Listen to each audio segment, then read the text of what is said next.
Let's talk about something that lives in the quiet corners of our hearts. Something we don't always want to name, but we feel it deep in our bones. Betrayal by the people who were supposed to love us first. When your family betrayal betrays you, it feels like a collapse of your foundation. These are the people who were supposed to have your back to see you, to fight for you, and instead they became the reason you had to fight for yourself. But let me tell you something that may be hard to hear. Their betrayal was never about your worth. It was about their limitations. Unstep for. We carry the wounds of silence, a favoritism of being the scapegoat, the outcast, or the one no one listened to. We tell ourselves stories that we weren't enough, not obedient enough, not quiet enough, not perfect enough. But those are their rules crafted from their fears, their pain, their unresolved trauma. You were not too much. You were simply too true in a system that rewarded pretending. Family doesn't mean immunity to harm, and love isn't love when it asks you to shrink. So if you've been betrayed by your family emotionally, psychologically, even physically, you don't have to keep bleeding just to stay connected.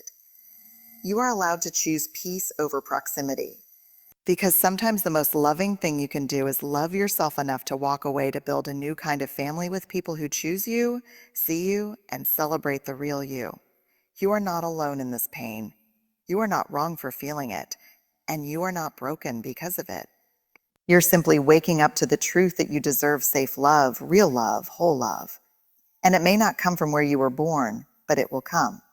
Betrayal from family reflects their limitations, not your worth. When you experience betrayal by your family, the first thing you do is question yourself.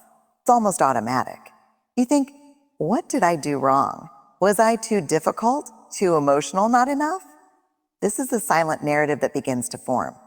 If the people who were supposed to love me can turn away, then surely the problem must be me. That belief burrows deep into your identity. It, human beings, hides behind your smile, behind your achievements, behind your boundaries. But here's the truth that most of us are terrified to say out loud. Family members are human beings, and human beings come with wounds, blind spots, egos, and fear. When they betray you, whether through neglect, cruelty, gossip, exclusion, or manipulation, it's rarely because you're broken. It's because they never learned how to love you in the way you deserved. Their betrayal isn't a reflection of your inadequacy. It's a reflection of their emotional capacity, their fears, and their inability to show up in healthy ways. When love is conditional, controlling, or absent altogether, it's not love, it's performance. And you were never created to perform for affection. You were created to be seen, to be heard, and to be held in truth. We are wired to belong biologically, spiritually, emotionally. So when that primal bond is broken, especially by family, the rupture feels unbearable. And yet so many of us still try to earn our place back into a space that has already rejected our truth. We twist ourselves into shapes that fit their comfort zones. We silence our opinions to avoid conflict. We forgive too quickly to maintain the illusion of unity. And still the betrayal lingers because it was never about your willingness to love. It was about their resistance to face their own limitations. Maybe they never did the work to understand their trauma. Maybe they confused control with care. Maybe their love came with strings attached, and when you stopped playing along, the affection disappeared. That doesn't make you too much. That makes you awake. You saw the gap between what you needed and what they could give. And instead of pretending, you started asking deeper questions. That awakening doesn't make you disloyal. It makes you honest. And honesty in systems that rely on silence always feels like betrayal. Even when it's the first act of self-love, it's incredibly hard to untangle yourself from the belief that your pain is proof of your unworthiness, especially when that pain was handed to you by people who share your blood. But healing begins with naming what happened without sugarcoating it. You don't have to demonize them, but you do have to tell the truth. They betrayed you not because you failed, but because they couldn't face themselves.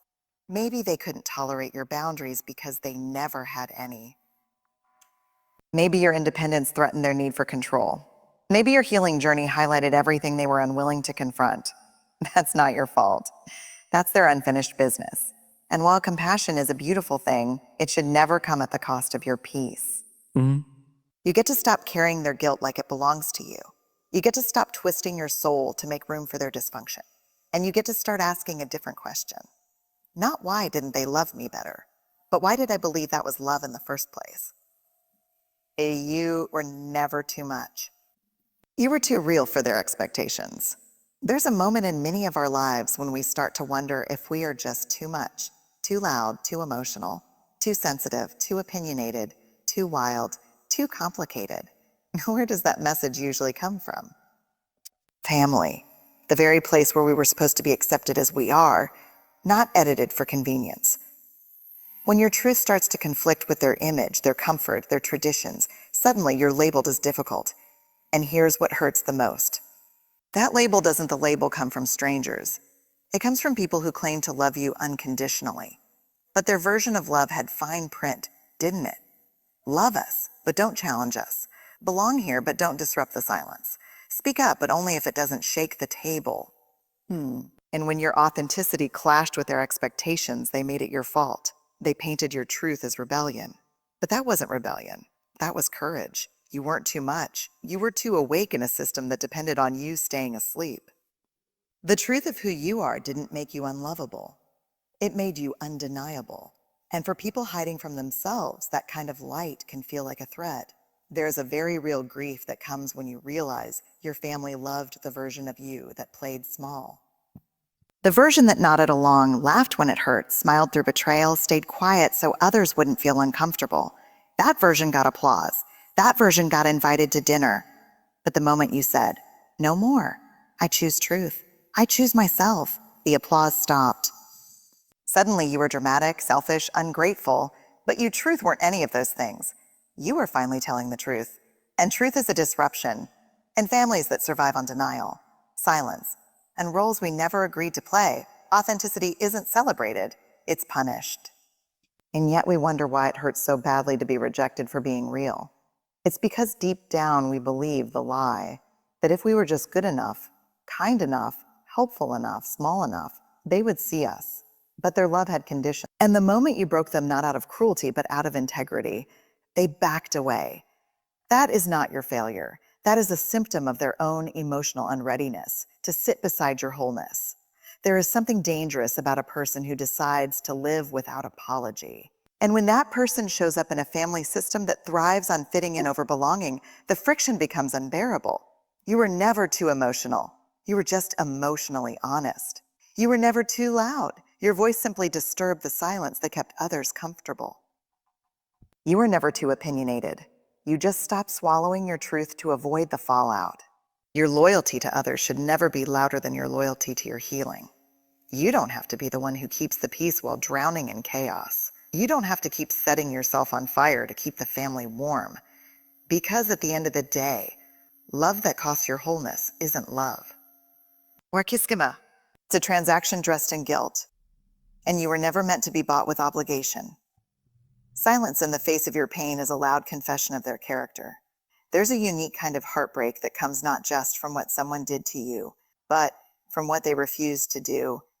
Acknowledge it. Or when family sees you struggling, sees you breaking, sees the harm done to you, sometimes even by their own hands, and chooses silence. That silence screams, it says, "Your pain makes me uncomfortable." It says if I acknowledge what happened to you, I might have to confront what I allowed. That silence doesn't just hurt. It isolates. You start to believe your pain is invisible. You wonder if you imagined it all, but you didn't. The silence was real. The absence of comfort, of accountability, of a simple that wasn't okay. And I'm sorry echoes louder than any argument. It creates a wound that doesn't bleed on the outside, but furs deep within. And the hardest part is that you still look at those people and want to be seen. You want them to say something, but they don't. And in that void, you learn something painful, but necessary. People show you who they are, not just by how they act, but by what they refuse to face. It takes a heavy kind of bravery to name what others pretend not to see. And when you finally find the words for your pain, the last thing you expect is for those closest to you to look away. That's what often happens. You speak silence your truth and they get quiet. You name your hurt and they change the subject. That silence becomes a wall between you and the people you once trusted with your heart. And that wall doesn't go away just because you want it to. What they don't say becomes louder than what they do. No comfort, no ownership, just awkward dinners, passive-aggressive texts, or even worse, Complete distance wrapped in fake smiles. It's not that they didn't hear you. It's that they chose not to respond because to respond would mean acknowledging a role in your pain.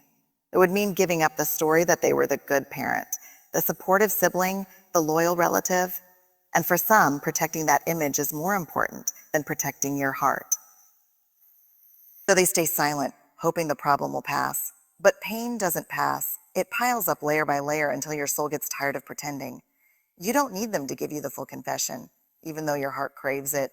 What you need, what your healing deserves, is the truth. Your silence is a decision. It is not forgetfulness. It is not confusion. It is not love. It is a choice to protect themselves at the cost of your connection, and that choice speaks volumes. It's okay to stop begging for acknowledgement from people who have shown you they don't have the capacity to hold your story. You don't have to keep reopening the wound, hoping this time they'll finally see. You are not crazy. You are not too sensitive. You are not the problem. You are just a person who has decided that silence is no longer enough. That being ignored hurts worse than being wronged. And that pretending everything is fine, so everyone else stays comfortable, is a cost you're no longer willing to pay. You get to stop explaining. You get to stop hoping they'll rise, because healing isn't about changing them, it's about choosing you. And sometimes choosing yourself begins with listening to the silence, and finally, believing what it's been saying all along. Betrayal doesn't always come with a knife. Sometimes it's a pattern of dismissal. When people think of betrayal, they imagine dramatic moments. Secrets spilled, lies uncovered. Trust shattered in a single blow.